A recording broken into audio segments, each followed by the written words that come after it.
Mr. Goodman, all right. I'd like to call this Saline City Council meeting to order. If you'd please rise and join in my colleagues and I for the Pledge of Allegiance. I pledge allegiance to the flag of the United States of America and to the republic for which it stands, one nation, under God, indivisible, with liberty and justice for all. Thank you very much. We welcome those who are in the audience this evening. We would remind you that there are copies of the agenda on the back table. We would encourage you to sign in, and there are also listening devices if you require them. Members present this evening are Council Members Gearboss, CO, Rice, Lesh, Harmount, Mayor Pro Tem Dillon, and Mayor Marl. From City staff, we have City Manager Swallow, Deputy City Manager Cole, Clerk Royal, and Community Development Director Atkin. At this time, the Chair would entertain a motion to approve the agenda as submitted unless there are amendments. Moved by CO. Is there a second? Second. Seconded by Mayor Pro Tem Dillon. All those in favor of approving the agenda as submitted signify by saying aye. Aye. Opposed say nay. Ayes have it. The motion carries unanimously. There are no absences, so we'll proceed to the first of two public comment periods. Under the Open Meetings Act, any person may come forward to make a comment or question about an item that appears on the agenda. Comments will be limited to 3 minutes per person. Those wishing to speak are requested but not required to state their name and address for the record. Before you begin your comments, please clearly state the specific agenda item you are addressing. Please note that City Council generally does not answer questions during this initial public comment period. Are there any citizen comments from those in the audience? Let me defer to the City Clerk. Were there any written comments provided in advance of tonight's meeting in which the individual wanted their remarks read at this time? Yes, easy enough. Then we will transition to the one and only presentation of the evening, 25-121 Fire Service Plan. And I would defer first to Deputy City Manager Cole, who in her former capacity as Acting City Manager led a working group to further evaluate the fire service analysis that we received it was either late spring or early summer 2025. So Ms. Cole, I will defer to you. I believe you have a presentation up on the screen. At the conclusion of your remarks, if the City Manager cares to make any comments, we would welcome those. And then I would invite both Councilmember Lesh and Ms. Lori Champion, our liaisons to the Fire Board, to make comment before we open up for questions from the dais. Wonderful. Thank you so much. Wonderful. Thank you so much, Mayor. Tonight we are going to be talking about the Saline Fire Service Governance Evaluation Model. We're here to present the findings from this evaluation. This is an information-only presentation. No decision will be asked of you for this evening. Our presentation tonight will cover 6 main areas. First, we'll look at the background and purpose. Second, our evaluation process. Third, the governance options considered. Fourth, the results of the weighted matrix. Fifth, the recommendation that emerged from the analysis. And finally, the next steps and timeline for Council's consideration. In November of 2024, the City commissioned the Center for Public Safety Management to conduct a comprehensive review of our fire and EMS services. That study looked at workload, response times, staffing, capital needs, and governance structures. From there, we received a full report in spring of 2025 with the full release in July this year to the public. We came back with a report from the Fire Services Group in August and will return on October 6th with the ask for your direction. The city's purpose in undertaking this evaluation is simple. It's to ensure that Saline and our township partners have a sustainable, equitable, and high-quality fire protection model that meets both today's needs and tomorrow's growth. To evaluate the governance options, we created a fire services governance evaluation matrix. This matrix measured the weighted criteria, response times and coverage, governance clarity, fiscal sustainability, equity and cost sharing, intergovernmental collaboration, ease of transition, operational excellence, community impact, and capital planning. Our team divided up the research, each completed independent analysis, and we then reconvened to populate the matrix. The goal was to let the data fall where it may, so that the recommendation is grounded in facts, not preferences. Please note that the turnaround for this evening was fast, and an in-depth scorecard will be published this week for Council and will be included in the 10-6 for public edification, for the, at the 10-6 meeting. All right. Right now, we're going to look at the options that we considered. And before we look at the matrix, I want to kind of talk about all of the different options that we had. The first was creating a fire authority. And this would be an independent regional authority with its own charter and board. It would own assets, levy its own dedicated funding, and provide a clear governance structure. Second, we looked at strengthening the existing Saline Area Fire Department into a regional partnership. This would enhance our current interlocal agreement, potentially adding weighted voting and a more formalized planning structure. Third, contracting out. In this model, Saline would withdraw from SAFD and purchase fire services from a neighboring department, such as Pittsfield or another township. Fourth, maintaining the status quo. This means continuing under the existing SAFD joint venture as it stands today with incremental improvements through the fire board. These are the 4 pathways that we compared side by side using the evaluation matrix. This scorecard can look a little daunting and a little heavy, so I just want to take a few minutes to explain to you how we put together this matrix. Each category had a point value and a specific unit, so the measure and the scoring were consistent and transparent. The response time, which was weighted at 20%, measured in minutes the average and the 90th percentile response time, plus the percentage of population within a 4-minute travel time, which is the standard for the NFPA guidelines. This is the gold standard for fire protection. A perfect score would equal a 20, reduced by a point would be another 5% drop. In this instance, governance, clarity, and accountability was weighted at 15%, and that's measured by the presence of a formal charter, frequency of reporting to councils, access to budgets, and legal standards. Points were awarded for each accountability mechanism, and for example, 0 to 5 would be no safeguards, or 5 to 10 would be at least 3 in place, and 10 to 15 would be 5 more in place, and so on and so forth. Third, we looked at the fiscal sustainability. We weighted that at 15%. We measured with 10-year cost projections. We looked at the fund balance trajectory, capital needs, and whether a model required new or ad hoc millages. Stability and predictability earned higher scores. Equity and cost sharing, which was measured by the percentage of alignment between calls for service, taxable value, and contributions. The closer the formula matched the actual service demand, the higher the score. We looked at intergovernmental collaboration, weighted at 10%, measured by a partner participation in meetings, letters of support, and demonstrated readiness. Models that foster strong intergovernmental cooperation scored higher. Ease of transition, this was 10%, measured in months of estimated implementation time, number of legal steps, and whether a public millage vote was required. Fewer barriers equal a higher score. Operational excellence, that was weighted at 5%, measured by training hours per firefighter per year, turnover rate, and promotional opportunities. Strong professional development and career ladders increased scores. Community impact and visibility was 5%. This measured the number of public forums held, surveys results, and fire prevention programs delivered. Models with greater public visibility and outreach scored higher. Capital planning and asset control, measured by the presence of a 10-year capital plan, unified asset ownership, and life cycle funding. If a model enabled ownership and scheduled replacement of stations and apparatus, it scored higher. So in total, every model was scored against these 9 categories and weighted to reflect their importance. This gave us our matrix results. The Fire Authority was rated at 81%. The regional partnership came in second at 74%. Running status quo delivered a 60% return rate, and contracting out was 58%. The Fire Authority is clear frontrunner. It scored the highest in governance clarity, equity, and capital planning. It also offers the greatest potential to improve response times, reducing rural coverage rates up to 9 minutes, or down, from 9 minutes to 12, down to 6 to 8 minutes. The only drawback is forming an authority does take time. It takes about 12 to 18 months.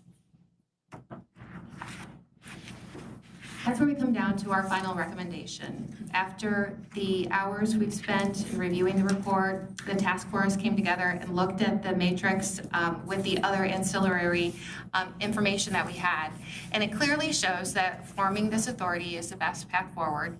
It improves response times, aligns costs with service demand, stabilizes capital funding, and creates a governance structure with transparency and accountability. All right. Well, I just want to start out. This is something that I've been coming up to speed on with Ms. Cole, our Deputy City Manager, as well as want to really thank Councilor Lesh for his efforts thus far, and Ms. Champion, who also served on the committee. And so I wanted to kind of look at, a little bit more of, what are the other options, advantages, disadvantages to those, as well as where do we go from here. So with the regional partnership, and if you go back to kind of that alternative one, if you recall from the CPSM or the Center for Public Safety Management, this was taking our current model and making some adjustments to that. And really, how do we amend the current agreement to address some of those identified deficiencies? And while this could address some of our deficiencies like maybe the funding formula or operational issues, but it's very limited in what it accomplished within the constraints of that interlocal agreement. Certainly going to a full fire authority allows you to develop an entire articles of incorporation and really address how the organization will function from the ground up. So obviously, the current agreement is limited in what can be amended. It doesn't address some of the bigger pictures like overall governance, greater oversight and authority by the fire board, and the other key component doesn't really address other funding options. Obviously, one of the things that if a fire authority were considered, the next step would be, would there be a millage request to the entire authority area to help support operations and obviously longer term capital planning. So the current agreement is limited and it does not allow the partners to pursue those options. So without this change in governance and funding, this also restricts the ability to address particularly those long-term issues that we know are out there. We've talked a lot about capital equipment replacement, the need for improvements to facilities, as was addressed the long response time to some of our outlying rural areas. And so that would potentially require addition of a substation or addition of a substation out in those areas, and that can't come without potential additional funding. There's also the lack of permanence. There is a higher risk that under the current agreement that one of the partners could withdraw or may withdraw and leaving a greater burden on the remaining partners. So I think we are at an opportune time where it's my understanding that the townships are willing to consider the authority option, and that I think we do have willing and active partners at this point in time, and that could change in the future. So we talked a little bit about, just jump back, sorry. Contracting out. So this is really that alternative that Ms. Cole addressed with potentially contracting with Pittsfield Township. Again, this is based on the Pittsfield's currently willingness to potentially entertain that. It would require an additional agreement. Really, one of the big drawbacks there is, currently Pittsfield Township with its current facilities could not necessarily service Saline to the level that we're currently receive in terms of response time, and so would require potentially even working out them at creating another facility here within the city. Certainly less control. Obviously with an authority or even on our current structure, we have a fire board that directs, helps direct the direction of the fire department. It helps provide some of that oversight, helps give us a voice in how that operates. With contracting out, you're really the only option you have is during the development of that contract or negotiating that contract, and then you lose some of that control. Status quo, I think we all agree that there are some challenges each of the partners have faced with how we are currently operating. Funding is probably one of the biggest concerns that I've heard as the budget comes to this board as well as the other boards. There's not a lot of ability to affect that. There's not a lot of ability to look longer term at capital expenditures, to look longer term at planning for staffing, and so there are some definite restrictions under our current status quo. It makes it much more difficult to address areas of the department where identified as needed for improvement. And we talked a little bit about those NFPA standards and how do we improve and move forward on some of those standards that we'd like to meet and some of the improving some of the operations of the department. Now, it doesn't come without hurdles. Obviously, the current recommendation that they want to pursue a fire authority. A lot of that is, through Act 57, the state act that we likely organize under. You have to draft from the ground up articles of incorporation, how the department's going to function. So that's going to be a lot of interaction with our partners and a lot of development and a lot of effort that must go into that. And that takes time. It takes agreement. Developing those rules and procedures and making sure there's a concurrence across all the partners will definitely take some time. And in terms of, the divergence, I think right now we are at a point where most of the partners are at the table, ready and willing to negotiate for the potential formation of a fire authority. But we don't know that will continue. What happens in the future, potentially, if one of the partners decides to go a different direction. So I think there's diverging needs, as pointed out here, and growth is happening in the township, less growth in the city. So our interests are going to change over time. So tonight, as Ms. Cole discussed, this is for your information. We want to present some of the key items that staff is looking at, some of the key decision points that we're going to have to make in the near term. And we want to make sure that council has the opportunity to ask questions, the public has the opportunity to provide you with their feedback. And so we're bringing this back at the October 6th meeting for a decision. And then if approved, we'll move quickly into an implementation plan, lay out those steps, and bring that back for council's review and consideration as well of how we move through these next steps and how the timeline would progress. Ideally, as is noted in the presentation here, that would set up a timeline that the formation of the authority could occur, as well as a potential ask for the millage request in the fall of 2026. But that is still a fairly aggressive timeline that would take a lot of effort from all the partners as we move forward. So again, looking for council's questions and feedback this evening, and trying to answer as many of those as we can this evening, and looking for a decision at the October 6th meeting. Thank you, Deputy City Manager Cole and City Manager Swallow. A question for both of you before I yield the floor to Councilmember Lesh and Ms. Champion.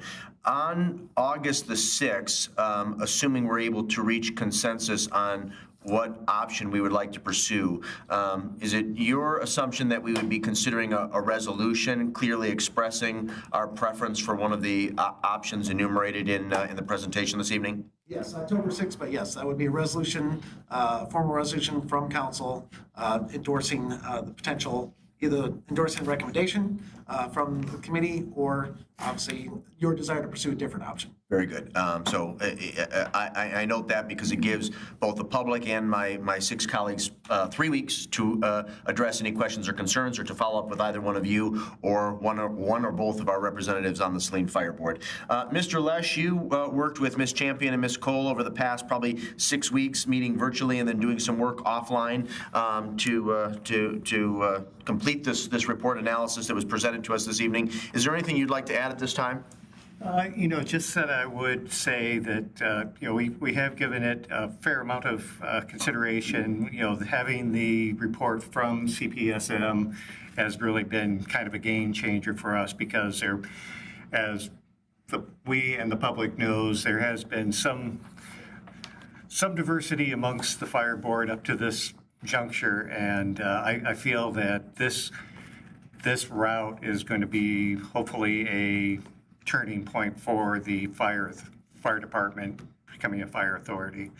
I would like to invite Ms. Champion up, because she has been a long serving member of the fire board steering committee too, and she has probably had more interactions with some of our municipal colleagues than even I have, because I usually only see them during the meetings. So. Sure. Ms. Champion, we welcome you to the podium, and as Mr. Lesh indicated, for the public's benefit, you're not only one of our 2 permanent liaisons to the fire board, but for the better part of 2 years now, you have been leading a risk mitigation initiative for the fire department. That actually started when I was still on the fire board, so you have given a lot of time and passion and energy to the department. We greatly appreciate that. Is there anything you'd like to add this evening, reference the analysis presentation and recommendation that's been presented to my colleagues and the public? Well, thank you so much. I'll just say 3 things.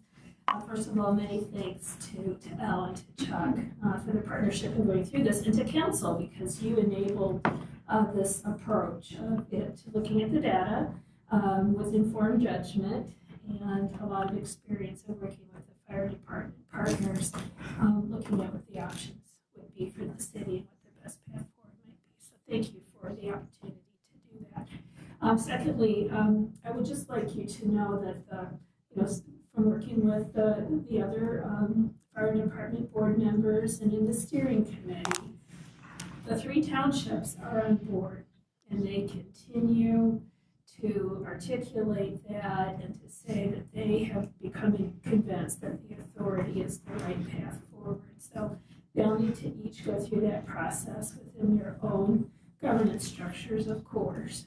But as an indication of that, last week, one of the conversations that occurred was around starting to prepare for the internal steps each municipality would need to take. So very similar to the action plan that you talked about, that the city would need to develop for its own, specific path forward in joining the authority. So I just thought I'd let you know that does seem to be a very positive step forward. Thank you so much. Ms. Champion, why don't you hang tight there at the podium, because there may be some questions from my colleagues that are best addressed by you. Tonight I'm going to start to my left and end to my right. So I will begin with Councilmember Harmount. Do you have any questions at this time for City Manager, Deputy City Manager, or our 2 liaisons to the Fire Board? I guess I love the approach. I appreciate that.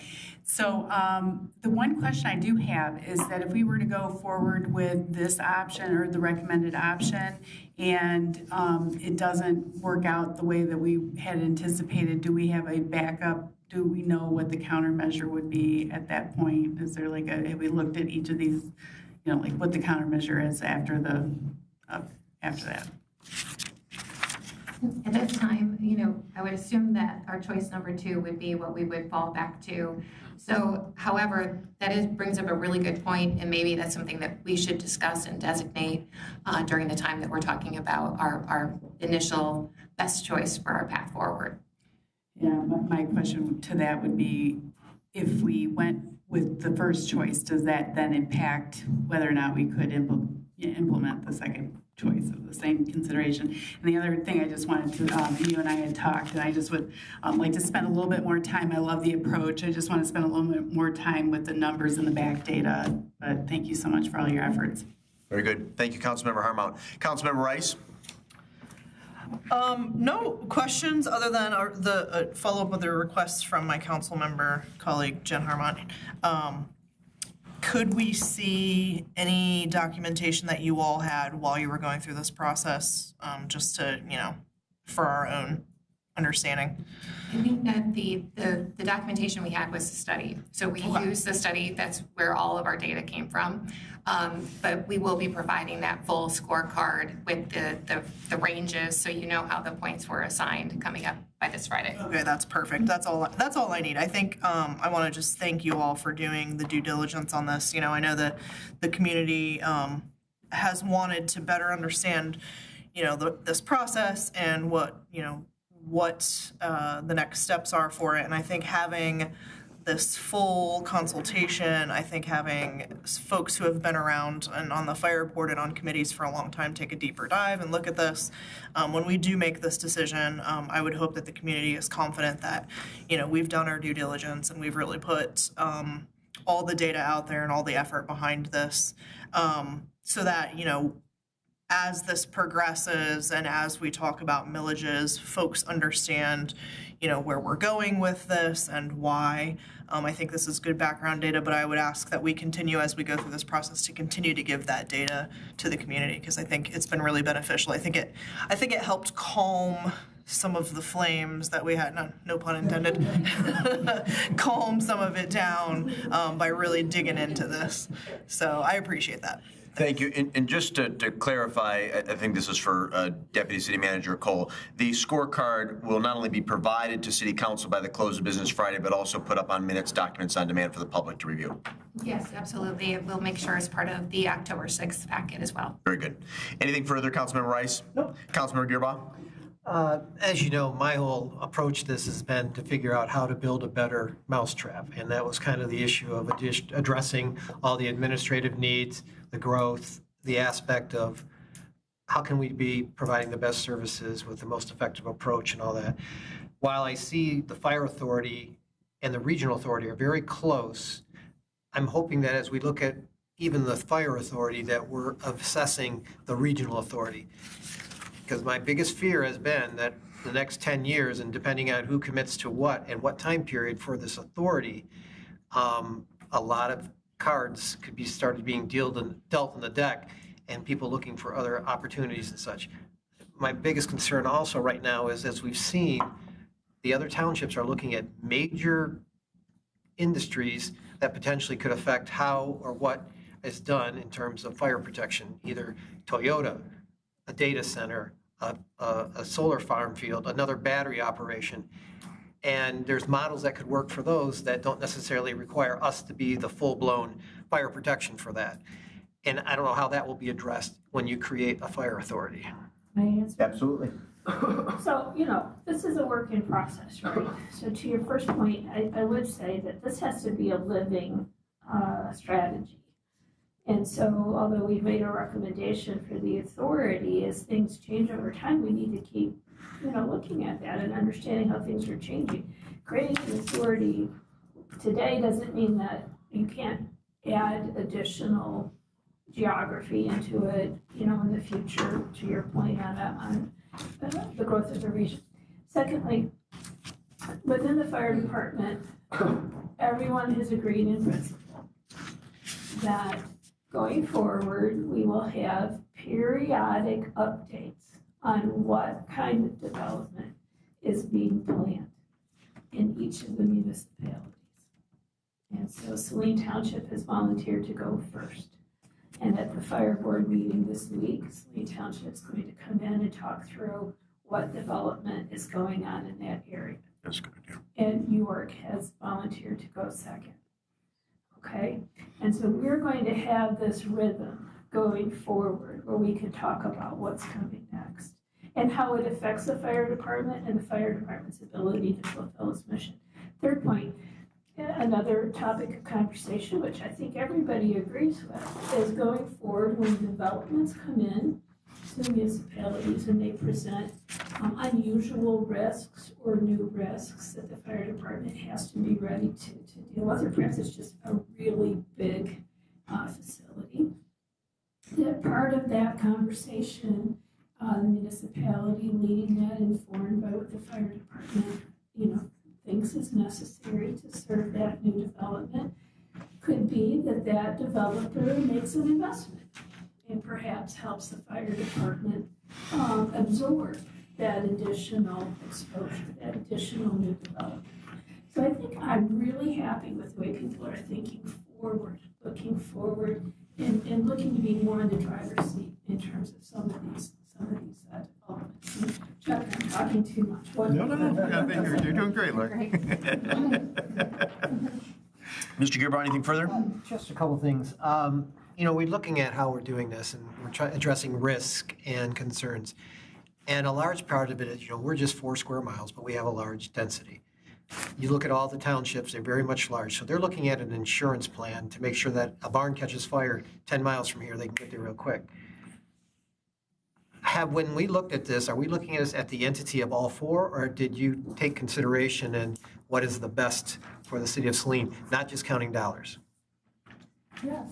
Okay. This report is about what's best for the city. Okay. Yes. That's the question I want to make, to understand and clarify that for our Do you public. believe that? You care to comment on that? I just want to, reassure you that this was absolutely, trying to find the best word for it, but Crafted in a way that's advantageous to the city. yes, absolutely. So this was, started by us. The scope was created by us. It was approved by this council. It was directed by us. I think even much to a raised eyebrow for the rest of the partners from SAFD. So this holistically looked at what was best for the city of Saline. And I'm going to take it a step further and say that I do believe that what's best for the city of Saline is also best for our other regional partners as well. And that's the concern I want to look at, because we don't know if this may grow, since we're dealing with another township that is only partial, when you go to this authority and we start discussing, there could be growth or there could be contraction, and that's really where I'm trying to understand. And that's where when I also look at, the contracted services, if something does fall apart, we still may have to have our own station here, but you could contract with a Pittsfield or something and do that nature. So moving forward, I'm hoping this is the best opportunity for us. It's just that we know, and as it's shown, it's kind of a little concerning that our existing approach has faults. And when we look at it, and when we looked at the study that we've done, there's two conflicting approaches that are currently existing. And I'm really concerned on how the recommendations of the study versus what the current fire board or fire chief are proposing will be resolved in this regional approach. And I don't know if that's going to happen as part of the consideration, or is that something that would happen after a fire authority is put into place? I'm not sure what the conflict is that you're referring to. There's two different ideas that have been being challenged. Three, this one recommended 2 additional fire stations or 2 fire stations. The other one recommended 3 fire stations plus subsidies and things like that. I don't know where that all comes together. Will that be resolved as part of a fire authority, or is that going to be resolved after the fire authority is put together, and then they'll make the decisions on what we would invest in and how we would do capital improvements? Right, so right now you have a governance model that exists. If it continues without change, that governance model, that body has to make that decision. And we know that's rather awkward in the way it works. If we move to an authority, if the city participates in that and wants to move to an authority, then there's a new governance model. And that body will have to make that decision. So the choice of governance model and the choice of how you move forward as a department, I wouldn't necessarily pull those into one decision framework. They're really 2 parallel paths. Do you see it that way? Mm-hmm. Okay. Mr. Swallows, if you want to add something? One of the processes we'll go through if, authority is pursued is the development of those articles of incorporation. And that gives us an opportunity to really look at the organization from the ground up, not only for governance model, but also funding mechanisms, obviously, if the development of new stations and things of that nature come to fruition, then, that can be built into part of those articles of incorporation, as well as, and making sure we have the resources necessary to pursue some of those operations or some of those recommendations that came out of the study. So I think it gives us a good opportunity to take a look at that in detail as part of the formation of the authority. And that's kind of the assurance I want to give to the public, but also to myself, is that that's what we've struggled for the last 10 to 15 years. But going into this new situation, I want to make sure that that is clearly the goal, is creation of those articles and whatever. So I'll wait to hear and more feedback from the public. But at this point, I'm willing to continue to look at this approach. Very good. Thank you, Mr. Gerbaugh. Mayor Pro Tem Dillon, any questions for the city manager, deputy city manager, or our 2 liaisons to the fire board? Thank you. I think I sat on the fire board on the upside of 10 years. And so I sort of understand how it works, where there's, some deficiencies and such, and I understand what we're trying to fix. I think that the study did a great job of outlining opportunities for us, and now looking at making a decision. I do think that one of the pieces that I'm a little disappointed in was that the consultant was not brought in to be a part of creating the matrix and the decision-making, as it was his report. There was an additional charge for that. That was not included in the original scope. But if you would like us to invite him back on October 6th, we certainly could do that. And so, well, that would have to be a decision of this body. But just to sort of kind of emphasize, sort of referring back to one of the points that was made, which is about service area, and because one of the conversations we had, we'll start with service area, was, is our service area too big for the fire department in which we have? That was one of the big questions from in the report that we had talked about, that I had talked about specifically.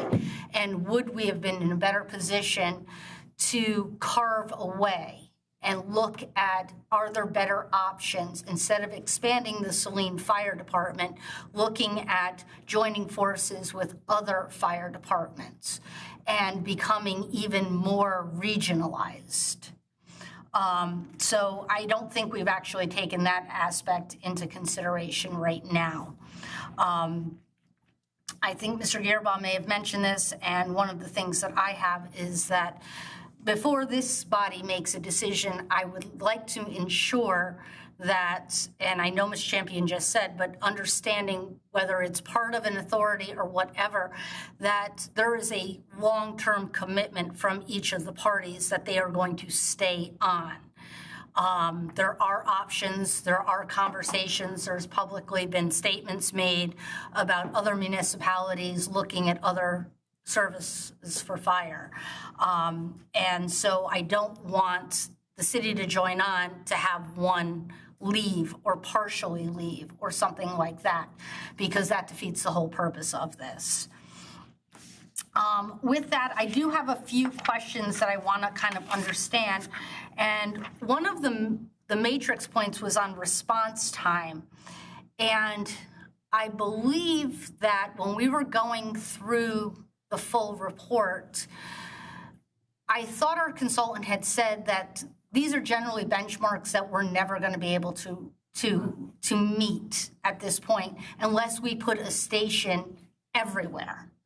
And I mean, that was going to be completely cost prohibitive for us.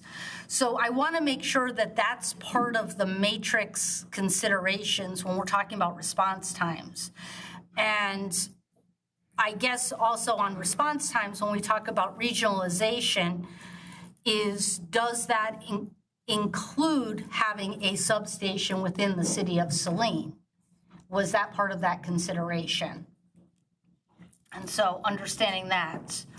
Now I want to talk about money for a little bit on it. So right now, we're talking about, you know, the authority. One of the big advantages of becoming an authority, which was a whole process in and of itself, that there was a lot of hoops to jump through to get to that point that we could be recognized to create an authority, is that the reason for becoming it is that more funding opportunities would become available that we don't have right now. So understanding, is that going to be a big part of the conversation and not just we're funding through a millage? I mean, a big part of becoming the authority was so that we could take advantage of other opportunities that fire departments have. So I want to make sure that's in the forefront of discussions when we start talking about funding. I mean, currently, each of the municipalities can choose how they want to fund their portion of the fire department on their own. We special assess, you know, each of the townships have different models too. So I understand that creating a millage would just even it out for everybody, which I think had some internal conversations that some didn't really feel as though was the right way to do it. But understanding right now, if it's going to take more than a year to create an authority, and I believe one of the slides talks about a millage in 2026, I don't understand how that timing is going to work. I would say that there already has been, excuse me, a little bit of work done to prepare to get us ready to go in this direction. I believe even when you were sitting on the fire board, there had been some movement in this direction. Ms. Champion, could you maybe elaborate a little bit more, since you're familiar with more of the day-to-day discussions that have been happening around that? So I spoke already about some of the work that's been done just to lay the groundwork to be ready to move forward. The three municipalities have said that they would like to move forward. They are simply waiting for Saline's decision. In that context, they've already been working on what they need to do within their own municipality to be ready. Also in that context, the group of together, and we'll have this conversation at the fire board meeting this week, had been looking at the draft articles of incorporation that were prepared at the end of 2023. I think that's right. And we spent 3.5 hours on Friday. I took a vacation day. And we went through line by line. And that will be discussed with the fire board. reiterating, as your representative, the feedback that various people on council had given to Chuck and to me. And so the city's intentionality around how the authority should work is embedded in that conversation. And we made very good progress. Now, if the authority doesn't go forward, that work will be set aside. But the idea here is to be ready, and to be ready to move forward if the city decides that that's the right path forward. You've also charged us as your representatives, and I'm referring to Chuck here, with ensuring as best as we can that the fire board does undertake a thorough, professional, project managed strategic planning process. And to do that, and Brian started that under his leadership, and to do that with an eye forward over at least the next 10 years or so. And so that work, as I reported previously this year, was put on hold while the city was contemplating its path forward and pending this report. But now that the report's been issued, and affirms many of the analysis that was done previously, that strategic planning work is also going forward. So I hope that's helpful. Thank you. It is definitely.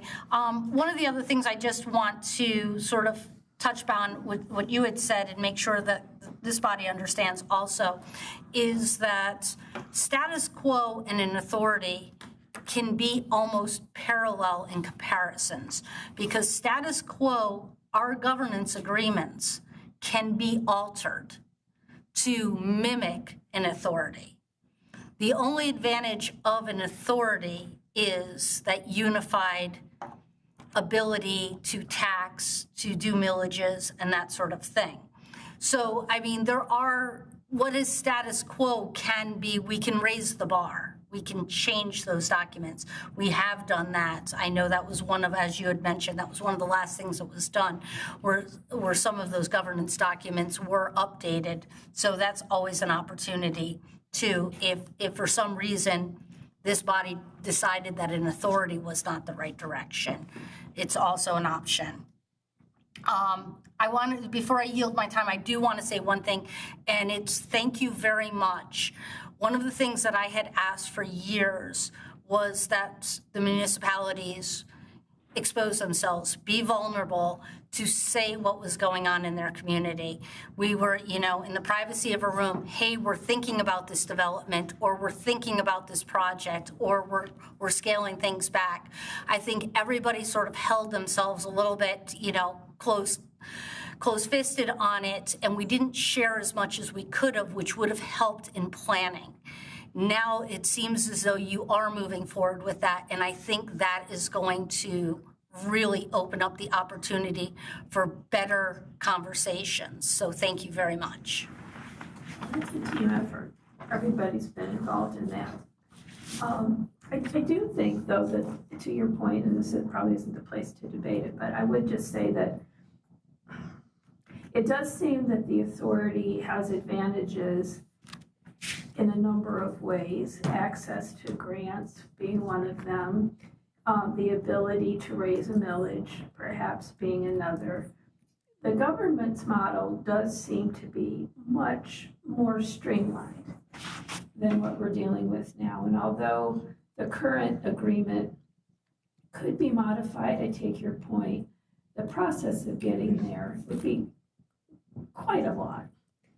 And right now, there does seem to be an understanding and agreement that coming into this perhaps more modern approach to structuring the entity would be beneficial. I see heads nodding. Elle, perhaps you want to comment, or Chuck? No, I would like to, say that I feel that if we were able to productively move forward with a current governance model, I think we would have been able to do that already. There seems to be some impasse that keeps us from moving forward, and hopefully with the ownership and buy-in of this change that everyone seems to be, the township seem to be in favor of, that would hopefully create a new forward momentum and some some better agreements, and maybe even the townships might be willing to also give us a resolution stating their commitment. Very good. Thank you. Thank you, Mayor Pro Tem Dillon. Councilmember Seal, any questions for staff or our guests? Yes, Your Honor, thank you. Just so I understand this completely, the authority has a taxing ability, right, in and of itself for whatever area it represents. So that's one of the key differences between Saline Area Fire Department and a regional Southeast Washtenaw Fire Authority, or whatever we would call it. Right. Or Southwestern, I guess. At the end of the day, or the weeks or the months it would take to get there, I know we've talked about a difference in management. Is it because it's sort of a unified management authority at that point instead of disparate jurisdictions coming together, each with their own attorney, each with their own interest, each with their own representatives? Is that? It's quite a process. It is quite a process. Chuck, would you like to take that one? I don't think you're so good at this, Lori. I mean, this is kind of your. I guess that's the way I understand it, though, is that to get anything done, you have to have everybody who's involved in the Saline Area Fire Department sign on to whatever it is you're trying to do, and that can take forever or never. It takes a long time and quite a lot. It takes time. There's no doubt about that, but there's also abundant opportunity for misunderstanding.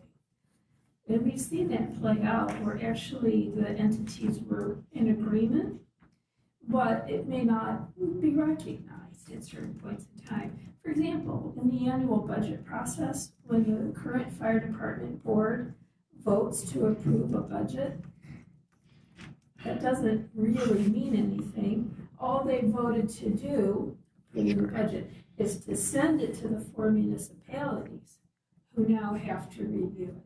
Okay. And approve it. And that takes a lot of time. And so we're running up against problems, for example, where in order to get the budget as accurate as possible, everybody wants that, right? We wait for the numbers from the end of the year that get published sometime in January or February, and then there's this mad rush to try to get the budget finalized so it can be approved by the fire board and go to the municipalities, all of whom have to approve it. That's not really true, it can be done through majority rule, but the idea is to get them all on board. Then it comes back and it gets finalized. And that takes an incredible amount of time. And folks are saying basically, we can't get an answer on the approval of the budget by the time our fiscal year starts. We just don't have time. Sure. That's just one example. We could give you a dozen other examples. Maybe Brian wants to comment. He chaired that board for. No, that was a perfect answer. I think what compounds the budget process further is that you have 3 jurisdictions that only meet monthly. So the city of Saline can pretty quickly move something forward by adding it to agenda because we meet bi-monthly and we're not adverse to calling special meetings when appropriate. You have 3 other jurisdictions, and I'm not trying to be pejorative, more rural, less business, less action to consider, and they meet monthly. So the turnaround is much slower. So the way it's envisioned now, if we make this move to a fire authority, we're talking about all the same 4 jurisdictions that are involved in the Saline Area Fire Department right now, correct? Correct. Okay. All right. And they come together as an entity that can make decisions. You appoint your representatives just like you do now, but then you're allowing that authority, that group, to then make decisions. Okay. All right. Thank you very much. That clarifies, in my mind anyway, the significant difference between where we are and where we want to go. Good. Thank you, Mr. Seal. Mr. Lesh, I didn't want to deprive you of the opportunity. Do you have any questions or any additional comments before we wrap this up? Just the one comment that the one thing that the authority will offer that I see as a real sticking point that we've been running into when we push the budget out to the municipalities, it's a large bill that comes due to any of those municipalities. And there's always a lot of talk about, well, we can do it. But the one thing that always gets the short end of the stick is capital money that's sent in there. And I don't think the public is fully aware of the amount of time that it takes to order a fire engine these days. I mean, it's in years now. It's not in months anymore. So, I mean, having an ability to make a capital improvement plan by a central authority that can actually push that forward is going to be huge. I mean, to keep our station and equipment current for our firefighters is an important thing. Absolutely. Ms. Champion, before we wrap up, anything else you'd like to add? We so appreciate your time this evening and, more importantly, your leadership on this issue. We look forward to revisiting it and taking formal action on October 6th. Thank you again. And thank you to Councilmember Lesh, Deputy City Manager Cole, and City Manager Swallow for their time and attention. And of course, if people do have any, members have any questions or would like to discuss these options, the matrix, the scorecard further, you are strongly encouraged to reach out to the City Manager or Deputy City Manager in the next 3 weeks. We are going to proceed now with the consent agenda. The following consent agenda will normally be adopted without discussion. However, at the request of any citizen or council member, any item may be removed from the consent agenda for discussion. Moved by Rice to approve as submitted. Is there a second? Seconded by Harmount. Hearing no discussion, all those in favor of approving the consent agenda as submitted signify by saying aye. Aye. Opposed, say nay. Ayes have it, the motion carries unanimously. We move on to new business item 25-139, Livonia Builders. Application from Livonia Builders for final planned unit development and rezoning at 865 North Ann Arbor Street, Saline, Michigan, parcel number 18-13-36-301-001. This will be a motion to acknowledge receipt and to approve with conditions or not to approve the final planned unit development and property rezoning at 865 North Ann Arbor Street, Saline, Michigan, 48176, parcel number 18-13-36-301-001. To acknowledge. Just to acknowledge, Mr. Seal? Yes, sir. Okay, is there a second to that motion? Second. Seconded by Dylan. I'm going to let Community Development Director Aitken begin, then I'll entertain comment from Councilmember Gearbaugh if he has it, as the liaison to our Planning Commission, and then we'll let the petitioner speak to his proposal. Thank you. This came before City Council just shy of a year ago. I believe it was October 7th of last year, the preliminary PUD. And then the final PUD has come before the Planning Commission July and then last week, I believe, or no, August and last week, which they made a recommendation for the 51-unit multifamily residential at 865 North Ann Arbor Street. There's much discussion about it. The conditions that are listed in the memo are what the Planning Commission came up with and recommend. And to that, I would like to add another one. There's a sidewalk that goes, runs more or less north or south along North Ann Arbor Street that the applicant developer has agreed to move closer to the road. Right now it's 7-8 feet off the front of the buildings that front North Ann Arbor Street. He's going to move that and the easement closer to the road, which will essentially be over the water transmission main that's underground. DPW engineering has reviewed that. They have no problem with the sidewalk being placed there. So we recommend approval of the final site plan of PUD and to rezone the parcel to as a PUD. Very good. And as the other representative on the Planning Commission, I can confirm the issue was discussed by a smaller group of planning commissioners. We had several members absent in August. We had a good presentation and good discussion. It was determined that some additional items needed to be evaluated and reviewed further. That was done over the past month. Planning Commission convened last Wednesday, had a very fruitful discussion, developed some, I think, very common sense, practical conditions, and the motion to approve and to recommend was unanimous by all 7 members who happened to be present last Wednesday. Mr. Gearbaugh, anything you'd like to add as our representative of the Planning Commission? Just that we reviewed these. One of the reasons why we had postponed was we wanted to make sure that our city engineer had responded back to the questions that were asked by OHM, and to make sure that our community development director was assured that those aspects have been verified and reviewed.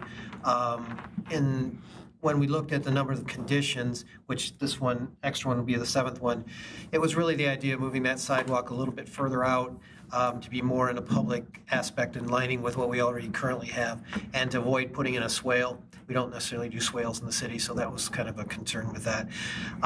As you'll have questions, we discussed issues related to traffic, especially Waterworks Road. because of the what do you want to call it? The incline and so forth. There's certain things that we can't do at that intersection at this point, but we have made recommendations to place a crosswalk in another location, depending upon DPW, to make sure that individuals can cross North Ann Arbor Street to be able to get to the other side in order to get to the schools and so forth. The other things were landscaping.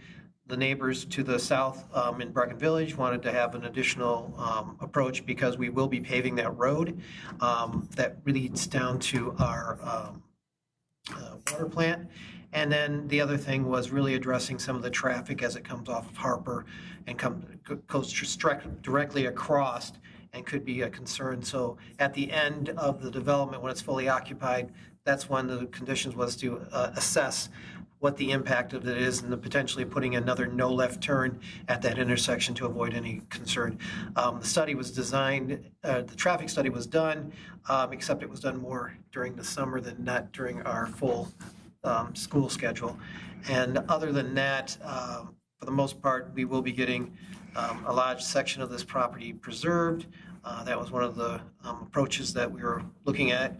And then the other thing is this is part of our density to develop within our community and meet some of our goals that we've identified in our strategic plan. Lastly, the one thing I had asked about was some designs and things, and Danny can address those if he wants in a minute about the design and the outside look of it. So at this point, I think that's it, and looking forward to council considering this. Very good. Mr. Very, do you want to give a brief overview for both council's benefit and the public, the specifics of this project? And it looks like you have some renderings and maybe some building material that you can also share? Yeah. Where would you like? Why don't you put them right in front? I don't believe we have any additional presentations this evening, so if you'd like to put them in front of the screens that are in front of us, that would be fine.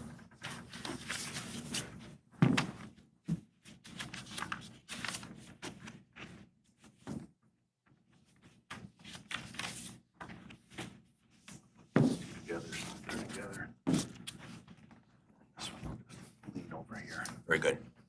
And just make sure the green light is illuminated at the base of that microphone, and you may begin when ready. Good evening, council. My name is Danny Berry, owner of Livonia Builders. Chris kind of mentioned everything about the site. There's 51 units there. We have both one-story units and two-story units to appeal to both types of clients.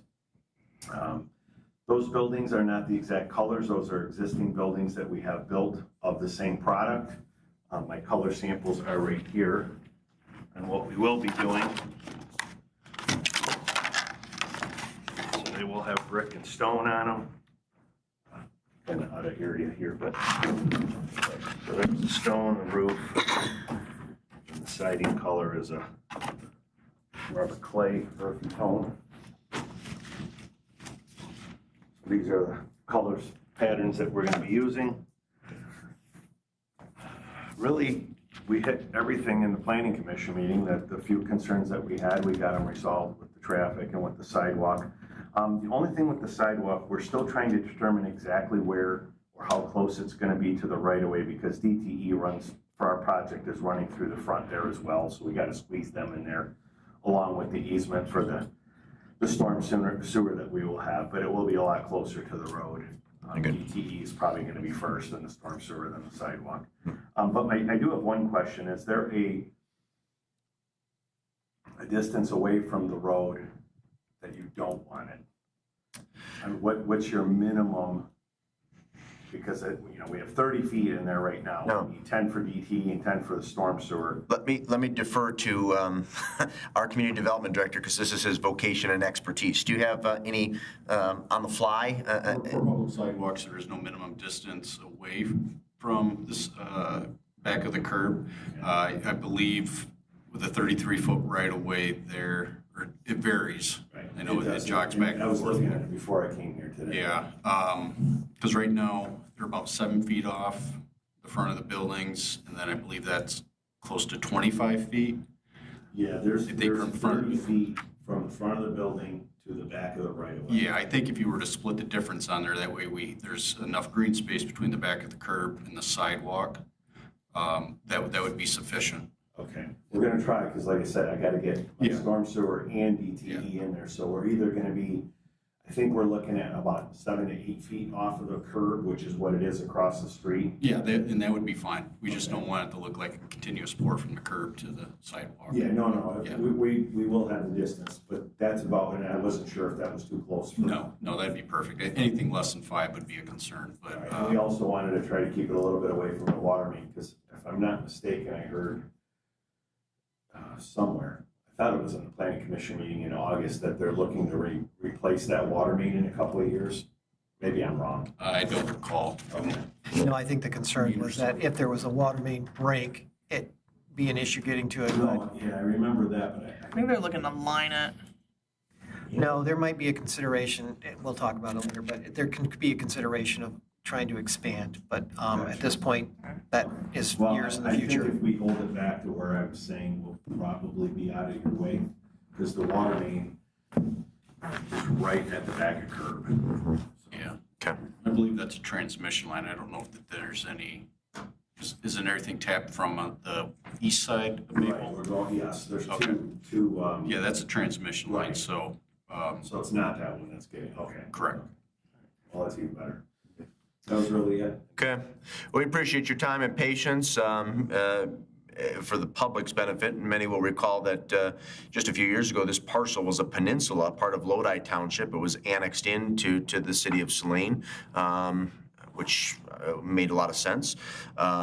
This parcel, because of the topography, is fraught with a number of challenges from a development perspective, as you have noted previously, Mr. Berry. But as my colleague, Mr. Gearbach, commented, I think this is a very good fit for the parcel.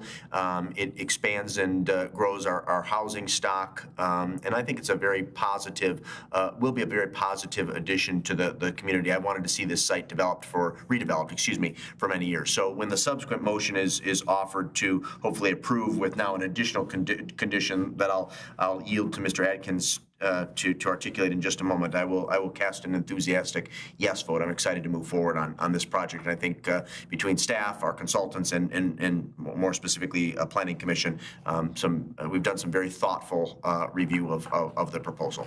I think it's in a good place, and I think we should be able to move forward this evening. Are there questions for staff, Mr. Very, or one of either Mr. Gearbar or myself, who are the liaisons to the Planning Commission? Mr. Seo, as the mover of the motion to acknowledge, would you like to begin? Yes, thank you, Your Honor, I would. Mr. Berry, a question for you. The elevations here, this looks like the front and the back elevation, and this looks like a front and a back, well, Yes. looks like actually two front elevations, I guess. Would this be the elevations that would face onto Correct. Ann Arbor? The front, the two-story elevation is what is facing Ann Arbor. The The third. one with the rear where the patio? garages are, that's in the back. So that's not visible from the road. That's only visible if you're in the development. What's the garage? Yeah, where Garage the entry? garages are. Yeah, okay, So thank you you. may see that, Mr. Seo, if you were driving into the city on Waterworks Road. This rear. Correct. Both of those images. Yeah, from Saline Waterworks, yeah, you catch the glimpse of the building at the end. But from Ann Arbor, Saline Road. Correct, you would not see it. You'd be eastbound on Waterworks Road. Correct. Okay, thank you. That's your only question? That's it. Easy enough. Mayor Pro Tem Dillon, did you have some questions? I do have a couple of questions. So I guess I didn't understand it initially when you had said one story. I thought you meant some of the apartments were one story. Those are separate. Correct. So those will look similar to like Westgate's? Yeah, they're right there. Yeah, Or are they're those very the ones like similar. Slightly Cascade? different, but Yeah. they're very similar. 'Cause Okay. Westgate's product is the same as my product, which is right next door. Right. So I wanted to make it a little different. Okay. I know so just to sort of kind of continue the conversation from Mr. Seo. So two-story, is that going to look even higher with the elevation, or are they removing earth and it's going to be flattened? Because I think that was part of the initial conversation was it going to look really high at the The road? front of the building will look like a two-story colonial. Okay. It will be no different. The reason why it's 3 stories in the back is because the topography does drop, Right. and we have to pick up from the back side, and that's why it's 3 in the back versus 2. No, I appreciate that. Just for clarification, this might be for Mr. Adkin. So the road, will it have a separate, it's going to have, Waterworks will be an entrance exit, as well as North Ann Arbor Street will have an entrance exit. And that road, the North Ann Arbor one, is that our current easement road that goes to the water plant? Yes, yes, on the south side of the development. Okay, and so we're still gonna use heavy equipment or equipment coming through there? Danny and city attorney are working on an agreement for an easement that will still be used by utilities for access back through there. I don't know the type of equipment that will be permitted on that. If it's going to be heavier equipment at the time of engineering development review, which will be the next step in this process, that can be addressed then. Okay, and so then that would be a public street. Is the one going across the property, north-south, that'll exit onto Waterworks, is that going to be a private drive or is that also going to be public? That will be private. So that's private, but the other one will be public? No, it's That private. will also be private. They're both We're private. gonna We build just have an easement over We'll there. just have an easement, okay, thank you for That that. agreement is completed, by the way. Oh, fantastic. Sorry to say that is solidified. Now, will these units be rentals or are they gonna be for purchase? Strictly rentals? Is there any aspect of them that includes affordable housing, any units? I don't think so. Okay. And I think I had one more question. Hang on, let me look quickly through here. And it was just, actually, I know what it is. It was more for, again, for Mr. Atkin. When we start looking at, where's that page in here? My apologies. The criteria for setbacks and such, their numbers are a bit skewed. And planning was, you were comfortable, your department and planning was comfortable with all of those numbers, the proposed versus requireds? Correct, because it's a PUD, that they offer some lateral movement in there that can be approved. Right. Site plan review. Right, and their proposed, the biggest setback difference is the rear one, and is that because they have a detention pond, that it has such a large rear setback? Yeah, in the topography, it drops off pretty quickly back there, actually on the back of Building 5 and I think 3 and 4, which are further, the buildings furthest west of North Ann Arbor. It's a pretty steep drop off there. And then will there be required fencing, like for, Detention? around the detention? I don't believe that is a requirement by us. The county may require it. I couldn't answer for certain. Okay, because I know that was a concern on the Monroe Street property with detention, and part of it was because it was close to the street, On to daycare. but, The other reason why we had to do it there was the slope on the pond was greater than 1 on 3. And so that fencing kept anybody from falling in, where these requirements, this pond is the slope requirement that is of the county. So that's why they don't require them. If you have an exceeding slope, they'll require a fence. okay, And a slope that meets their 1 on 3. okay. Thank you very much. Did I see a hand up to my left? Councilmember Harmount, Rice, Harmount? Yes, please. Yeah. So we talked about post-occupancy, so if the traffic patterns are seen to need additional signage, will that be covered by the developer? Or the cost of that will be covered by the developer? Yeah, it'll be no left-hand turn out of the southernmost access point. Right now, we can't determine how much traffic's gonna try to turn left out of there as opposed to going up to Saline Waterworks Road and turning right and then turning left onto Ann Arbor Street. So once it reaches occupancy and the final certificate of occupancy has been issued, then we'll start evaluating the traffic patterns, any accidents that may occur there, and make a determination at that point whether we're going to eliminate left-hand turn onlys, and which would push all the traffic down to Saline Waterworks Road for turn right and then turn left onto North Ann Arbor. Okay, so any signage that would be required to make those deviations would be covered by the developers. Yes. Yes. Okay, thank you. Any additional questions? Mr. Lesh? Just wondering, on Ridgewater Road, which is the name of that road now, are you planning on putting any sort of tree screening or something in between the Breck and Con? I've heard from several of those people that. That was one of the things we agreed to, or I agreed to with the gentleman. I just have to get with their association board of president, get a location and where we're gonna put it, because we have to put it on their property. I don't have any room on mine, I put it has to go on there. They were just very worried about having cars. Yeah, that's one of the conditions in there. Plus, there's some overhead utility lines, so it might have to be further onto their property than expected. There's a lot of space there, actually. And Councilmember Lesh, many of the residents of Brecken, as you might imagine, have availed themselves of their rights to speak to that issue at multiple hearings before the Planning Commission. I think Mr. Gearba had a question first, Mr. Seal, and then I'll jump back to you. Defer to Mr. Seal. Okay. About something else. There's a good bit of open space between the detention and the westernmost property line on this plot of land. And it looks like it's kind of open in there between the trees. Are there any amenities planned for back in there, Mr. Berry? Well, I believe that, if I'm not mistaken, isn't the city putting a walking trail back there? Yeah, there'll be an extension that goes through Brecken. Right now, there's an easement on the west side of Brecken that kind of follows the creek through there. And so one of the conditions also is to establish an easement to expand the walking path through there. Through that western edge of the property? Correct. Yep, along the creek. Okay, very nice. Thank you. Mr. Gearba? The only thing, we're extending and paving Bridgewater Drive. Should the city look at addressing the pavement to the rest of the way down to the water plant? It's always been a big old mud hole.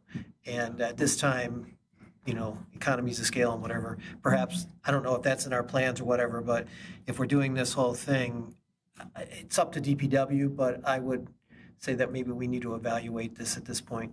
Mr. Swallow, could you, maybe you can address that or at a minimum follow up on that? Time during final engineering as this occurs, and we can look at the cost estimates for extending that further down towards the water plant. And obviously, and then once we have those cost estimates, we'll look at the budget. So I think that's appropriate. Very good. Thank you. Thank you. We have, Mr. Berry, thank you again. We have a motion on the floor moved by CO, seconded by Dillon, simply to acknowledge receipt. All those in favor signify by saying aye. Aye. Opposed, say nay. Ayes have it. The motion carries unanimously. Mr. Adkin, I'm going to defer to you. So it'd be your recommendation to approve with conditions, but we're adding a 8th. Is that correct? 7th. Okay. Yeah, 7th to relocate the sidewalk along North Ann Arbor Street closer to North Ann Arbor Street. And that'll be represented on the final site plan submission. So to relocate the sidewalk closer to Ann Arbor Street. Correct. Okay. Just to move further east. Clerk Royal, are you clear on that additional language? Yes. Is there somebody who'd like to make that motion then to approve with conditions, noting the additional condition as articulated by Director Adkin? I'll move to approve, noting the 7th condition. I'm going to let Rice be the mover. CO, do you want to be the second? Okay. Is there any additional discussion on the motion? Ms. Dillon? Thank you. And I don't want to call out this project, but again, I just want to make mention that we keep talking about affordable housing, yet we are not building affordable housing in our community. So we either have to walk the walk or stop talking and trying to figure this out at some point.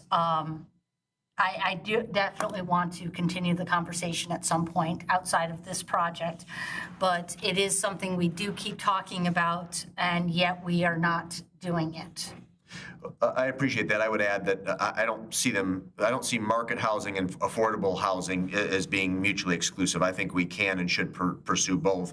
I would note that affordable or income-based housing usually occurs when there's some sort of subsidy or incentive from a state or federal source. And I'm all in favor of pursuing that, and I think we should, and I think it should remain a strategic goal and objective for the city. But I think when we add and grow our housing stock and add to our tax base, there's a tangible benefit to the community. So I appreciate and to a certain extent agree with your comments, but as it relates to this specific project, I think it's, again, a good fit for the geographic region, and I'll be casting an affirmative vote in favor of the motion moved by Rice, seconded by CO. Any additional discussion? Councilmember Rice. Yeah, I agree with the statement from my colleague, Ms. Dillon. However, I am a big proponent of diversity in housing, and I think this is a perfect example of that, where we have some additional new modern rental income or rental opportunities for our community. I think just the last couple of projects you've brought to our community, Mr. Berry, have been wonderful in that diversification of the portfolio. I think as we move forward, over the next 10 to 20 years, we're going to see a change in the demographic of the city of Saline. Right now, we're a very aging population. I think we're going to have a much younger population coming in, and we're going to definitely want to, keep up on affordability of housing and things like that. But I think having a diverse portfolio is the way to be able to do that in the future. I'm also really appreciative at the folks who worked hard to annex this land. I think this is a perfect opportunity, as the mayor was stating. When you drive into Saline from North Ann Arbor Street, this is going to flow perfectly. It's going to blend with the community. I think, adding to our tax base, adding to our users of utilities is the focus that we should have over the next 5 to 10 years, so that we can get those costs down for all of the residents of our community. So I'm really pleased with this this proposal, and I'm also really pleased for those who read the Planning Commission packet. There were some high regards from folks who live in your properties in that packet as well. So very pleased with this project. I know it's taken you a long time, and I'm also really pleased that you continue to listen and to work with the city on your projects and make sure that we're fulfilling all the needs of not only this council, but our community as well. So thank you for that. Thank you, Councilmember Rice. Let me jump to Councilmember Gearba, or Councilmember Seal, and then Mr. Gearba. I guess I too would like to add my thanks to you, Mr. Berry. We've had other developers that'll go unnamed who've come and have not necessarily succeeded. All of your projects have been timely, have been well met by the city. I think they make a positive contribution to the housing stock in this city, and I'm always glad to see you come forward with a new project. Thank you. Councilmember Gearba? I just want to echo my colleagues. Even your development on Monroe Street was an attempt to try and bring about more attainable housing. I can't say affordable, but we do appreciate that. I also just want to let everyone know, we had a lot of discussion on the intersection of Waterworks and North Ann Arbor Street. And while it's not Danny's responsibility or Mr. Verdi's responsibility in Livonia Builders at this time, it will need to be addressed from the perspective of the ability to cross it, the incline, if future development happens down the road, in terms of coming in from the township. What I would recommend is that we probably, in the next year or so, look at that when we start evaluating Ann Arbor Road again. For me, the issue was we were trying to think, how can you put a handicap ramp in? You can't, because the incline just will not allow for the ADA currently without reconfiguring that entire intersection. And I believe at some point a light will need to go in there too. So it was discussed by us, and I want to make sure that anybody was concerned with that issue. And then regarding affordable or attainable housing, I think we had tried to start with a policy and developed it when we were considering Lot 20. And maybe we can go back and look at that as a way of assessing how we could do that and buy in for any other future developments that are coming into our community, especially some that may happen downtown with a larger footprint and maybe a smaller type of rental unit or such. But we did start that. I just think we just need to get back to it. So I agree with my colleagues. Any additional discussion? There's a motion on the floor, then moved by Rice, seconded by Seo, to approve with conditions, noting the addition of a seventh one as articulated by Community Development Director Aiken. All those in favor of approving signify by saying aye. Aye. Opposed, say nay. Ayes have it, the motion carries unanimously. Thank you all. Mr. Berry, thank you again. We move on to our final new business item, which is 25-154, Saline Leadership Institute Support Agreement. This will be a motion to acknowledge receipt and to approve or not to approve a one-year Saline Leadership Training Agreement between the City of Saline and the Saline Leadership Institute, SLI, in the amount of $1,000. Move to acknowledge and approve. Moved by Lesh to acknowledge and to approve. Is there a second? Second. Seconded by Seo.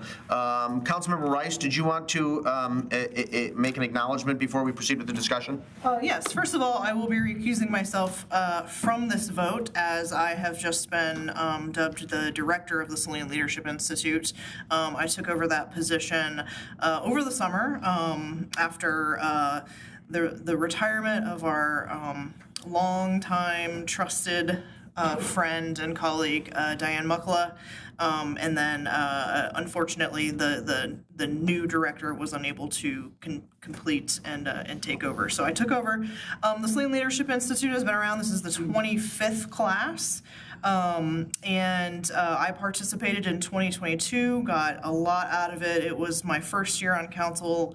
I met folks who I am still in contact with almost every single day, leaders throughout the community. In my class in particular, we had the director of Saline Main Street, the director of the Chamber of Commerce, the director of Saline Area Social Services. We all came into the same class amongst a lot of others. So this is an opportunity for leaders throughout the community to work on understanding themselves, understanding leadership throughout the community. They get together and work on community issues. There's interaction with other community leaders and a lot of growth opportunity throughout the semester. The semester begins in September and it ends in April. The folks who facilitate the courses are experts in their field, and it's just a really great program, and I would imagine that many of my colleagues have gone through that program as well. So again, I'm going to recuse myself from this vote, but if anyone has any questions about the city's support of Saline Leadership Institute, I'm here to answer that. Very good. And generally speaking, the approach here this evening is very standard. I think in the past it's generally been dealt with as a consent agenda item, although if I recall correctly, it has been removed for discussion on certain occasions in the past. The reason for including it under new business is because Councilmember Rice, in her leadership role of the Saline Leadership Institute, needs to recuse herself from the vote. So are there questions for, I guess Ms. Rice would be the best individual to address any questions, concerns you may have. Mr. Seal. Just a comment. As an alum of class number 1, Nice. I'm glad to support this resolution and vote in favor of it. Good. Wonderful. Any additional questions? Councilmember Harmel. I had some questions that I asked before this meeting, so I'll just reiterate them. I know that this is quite a valuable class from what I understand, and I hear that also on the dais. It is a considerable amount of time commitment. Again, it's over 8 months, and I believe it's 8 hours each day that it is. And so my question was that if we designated 2 individuals to attend this class it's $500 a person. If somebody were to miss a class, my understanding is 1 class is allowed to be missed, maybe an exception for 2, but what happens if the individuals we send don't get certified? Is there any sort of makeup or, anything like that? Just curious. Yeah, maybe Mr. Swallows can speak to this, although he doesn't have the history that many of us would have since he's completed, I guess, his first week on the job. It's my understanding that this year the city treasurer and the PR specialist are 2 staff liaisons or designees. I have done it in the past. It was prior to being formally involved with the city of Saline. There was a council member as mayor. I don't believe in the past we've had any difficulty getting our representatives or our designees to attend or participate. But perhaps Councilmember Rice can provide an additional perspective in the event that I'm wrong.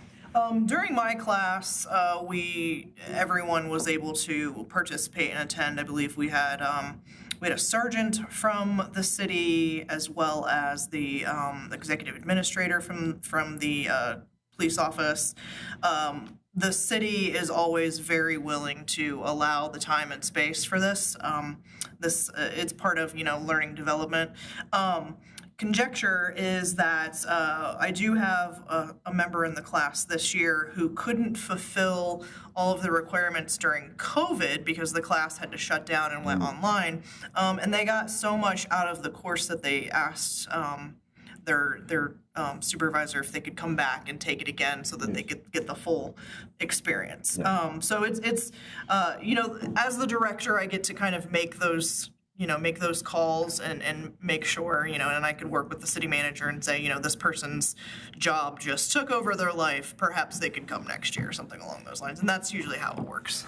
We treat it as any other training that obviously they could occur during work hours, and happy to support that, as well as, obviously if there was an absence issue, we try to directly work with you and see if there's a way to either repeat and or other alternatives, so not a problem there.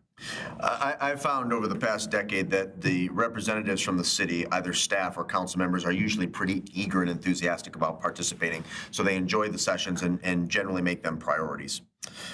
Any additional questions, Councilmember Harmon? I don't. Okay, and additional questions from the dais, Mayor Pro Tem Dillon? Thank you. So I was the class that we always refer to ourselves as we were the ones that broke SLI. After our class, they sort of changed the model a little bit because it actually was very stringent. What year? And so it was probably about 12 years ago. So I think we were like the class of the class of 20. Okay. Not year 20, Yep. like year 20 of the program. Yep. And there was a break after us, and they sort of revamped things. So, I mean, it's something that, I enjoyed doing, that I would highly recommend to others to do. It was without question a catalyst of me becoming a city council member that came out of that. My only question for you is that, the city's providing a very nominal amount of money.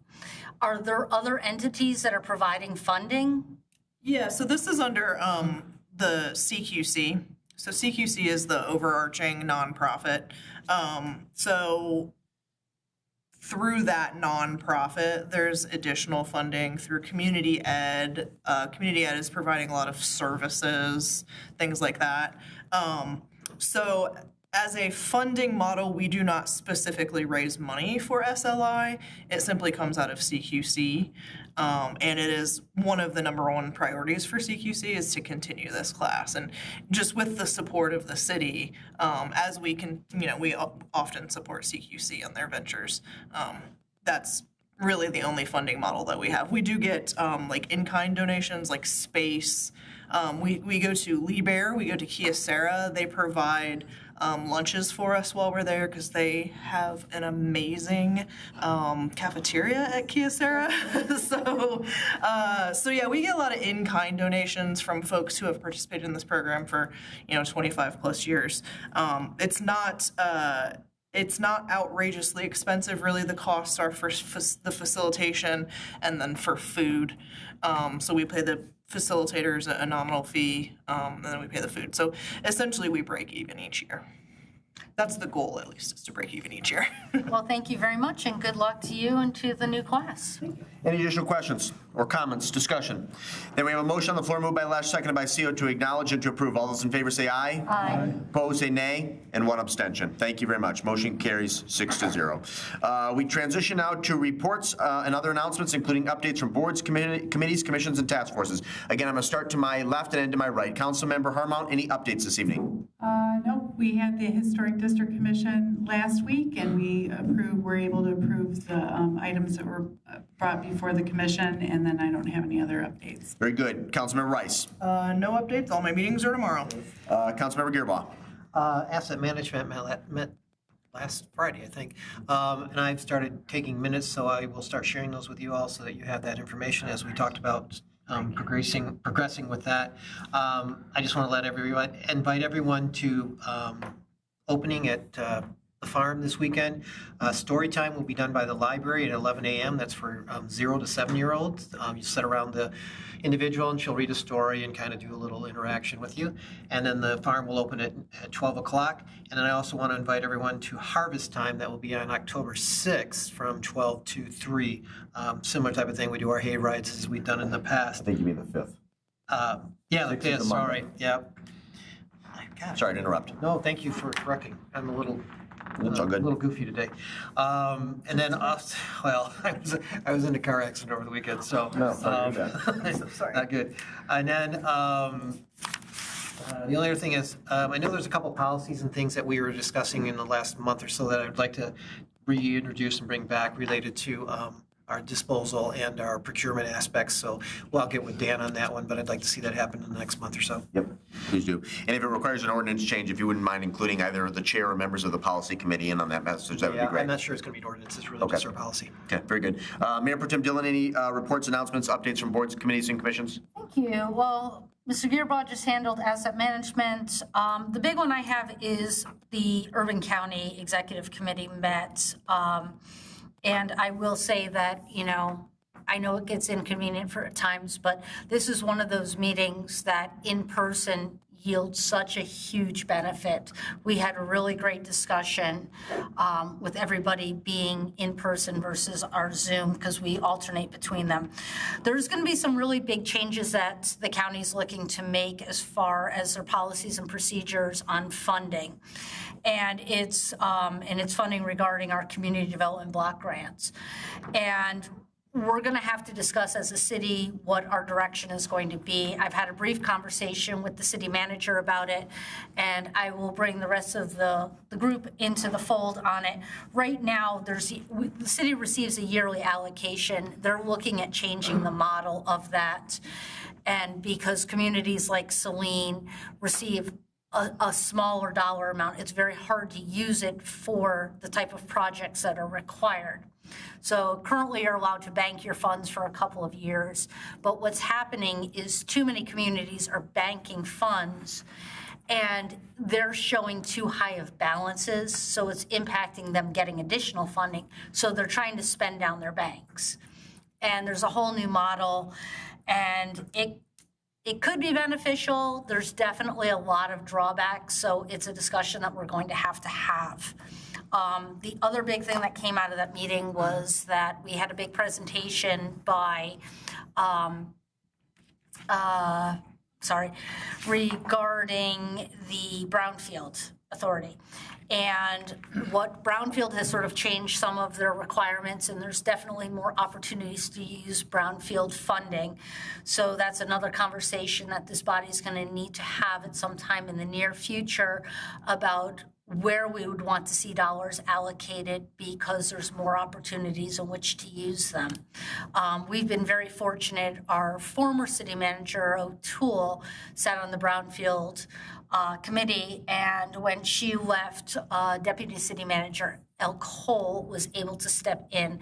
And so she's sort of kept, a finger on the pulse. And so I think that we will be coming forward at some time in the very near future with some proposals. Very good. Thank you for that. Mr. CEO, any reports or updates from boards, committees, or commissions, or task forces? The Saline Area Senior Council had a board meeting this morning. Nothing extraordinary was reported, although the Saline Area Senior Citizens, the group has moved back into their former digs over in the old Saline Middle School. So the construction is still ongoing with the millage that the schools had put forth, but we're making the best use we can of the space over there, despite the noise. Last week, the mayor had his annual senior conference there. It was well attended. We had a very nice group there giving a board presentation about how the city operates, including Mr. Swallow. He was greeted during his first week. Yep. And that's about all. I do have another report, though, later on. Do you want to do it now? No, sure. Do it now. Over the weekend, we were on the west side of the state. We visited the Hume-Hackley homes built in 1875, which is an historic site there in the city of Muskegon. We had the chance to query the people there a great deal about how they support, how they're structured, and so on, and brought back some literature to share with you, as well as some information. And I don't know if you're familiar with the America 250 MI grant. It's celebrating the 250th anniversary of the country, and some of the money, they're coming up for another funding cycle, I believe, starting in either October or November. And I've subscribed to their website to get information further from them. If you could forward all or any of that information to the city manager, deputy city manager, that would be very helpful as we continue our due diligence on the Curtis Mansion. We have a meeting tomorrow. Perfect. Excellent. Appreciate you thoroughly debriefing him on that. Anything else, Mr. Seal? No, that's it. Councilmember Lesh, any reports, announcements, updates from boards, committees, commissions, or task forces? We will be having a fire board meeting this Wednesday at 6 p.m. I want people to know that this is an open meeting, so anybody that would like to come and see the fire board operate as it is currently operating is welcome to come over to the fire station. Arts and Culture will be meeting on Thursday at 4:30, and as a member of the Saline Lindenberg group, we want to invite everybody to come to Oktoberfest this weekend. Yes, indeed. Friday and Saturday. And Mr. CEO, Mr. Lesh, and I are involved in the Lindenberg Friendship Committee, and this is our main fundraiser, cooking German food. In fact, I believe Mr. CEO and I will be doing much of the cooking on Saturday. So there's a lot of amenities to enjoy at Oktoberfest. It's a great event put on by Saline Main Street. We are we are appreciative and in debt to the volunteers and organizers. Again, Friday and Saturday, come out and join us. It'll be a really nice time in downtown Saline. We're going to transition to the second public comment period now. Under the Open Meetings Act, any person may come forward and make comment to City Council. This public comment period will be limited to 3 minutes per person. Those wishing to speak are requested but not required to state their name and address for the record. Please note that generally Council will not answer questions during this public comment period. Are there any citizen comments? You have 3 minutes. Make sure the green light is illuminated at the base of the microphone. Hi, my name's Carl Haddop. I live at 323 North Ann Arbor Street. I'm here to discuss the Curtis Mansion purchase. I'm not necessarily against the purchase, but I don't see financially how the city can spend $3 million on 6 acres of land in the middle of the city that could be developed, maybe for cost-effective housing, and pass that along to the citizens of Saline without at least a vote by the citizens of Saline. So I'll ask you all, as the council, to tell me what the process will be for this potential purchase, and see if we, as the citizens of Saline, are going to get an opportunity to vote on it. So I don't come here that often. I'm not a big speaker, but I think these have to be addressed. I think that's the only right thing to do. So that's my question. Very good. Well, let me get all the public comments this evening, Carl, and then maybe we can address at least a portion of your comments at the conclusion of tonight's meeting. I do appreciate all your time. And I do, things that were mentioned, risk and concerns. That's what I'm here about too. You all brought those words up in your conversation. So I appreciate your time and effort. So thank you. Thank you. Any additional citizen comments from those in the audience this evening? Again, you'll have 3 minutes once you begin. Hi, I'm Mary Widener, 790 Lampkins. And this is regarding the building being developed across the way on Ann Arbor Street. Now, one thing that Mr. Atkin mentioned during this presentation, that was the traffic study is going to be done a year from now, and we will assess as we wait for accidents to happen. Now, I don't know if any of you, well, Councilman Gerba just said he was in a car accident over the weekend. Some people don't come back from car accidents, so putting our residents in the way of something that we know is an issue at this time and needs to be evaluated, it can be evaluated. But traffic corridors, when they're changed, this is the time to put in any no left turns, not after people have encountered traffic accidents and they incur cost, they incur damage to their families. This is a family unit that is being built. Those are intended for families. So you're putting 51 families potentially in the way of harm by saying we're going to just let the study happen a year from now. So what I hope is that that will be reconsidered before the people move in and not after the people move in, because I do care about the residents of Saline and anyone who is moving in and becoming a resident. I don't want to see them in car accidents right by my house and know that we could have done something when it was being built. Thank you for your time. Thank you, Mary. Appreciate your comments. Any additional comments from those in the audience this evening? Then I would defer to the city clerk. Were there any written comments provided in advance of tonight's meeting in which the individual wanted their remarks read at this time? Mr. Swallow, City Manager Swallow, if you would prefer me to address the comments, I'm happy to, but since there was a petitioner who asked about the Curtis Mansion, that is something that this body will be revisiting in the coming months. Can you talk a little bit about the due diligence that staff will be doing on the property to determine if it is appropriate and feasible for the city to close on the property? Sure, there will be an extended due diligence period. Obviously, the purchase agreement anticipated that. Obviously, before we can come forward with a recommendation for council. There are a number of things that we are looking at. Obviously, financing being chief among them, and how would the city approach that financing for that purchase price? Additional items to be looking at: the structure itself to review, make sure that we fully understand the structure, the condition of the structure, what any repairs that would need to be made in the short term, but also long-term maintenance costs. Make sure we understand those long-term maintenance costs. Next in line, likely, what would be the development costs? Obviously, we want to make sure that the site is, if the city purchases it, would be accessible to the public. And so things like parking, lighting, ADA access, all those things need to be addressed as part of this review. We will be coming back with a fairly comprehensive list to council outlining all of those steps, and then obviously a timeline for that to occur. But it is certainly, we're a long ways from making a recommendation on whether to proceed with the purchase or not. Very good, thank you.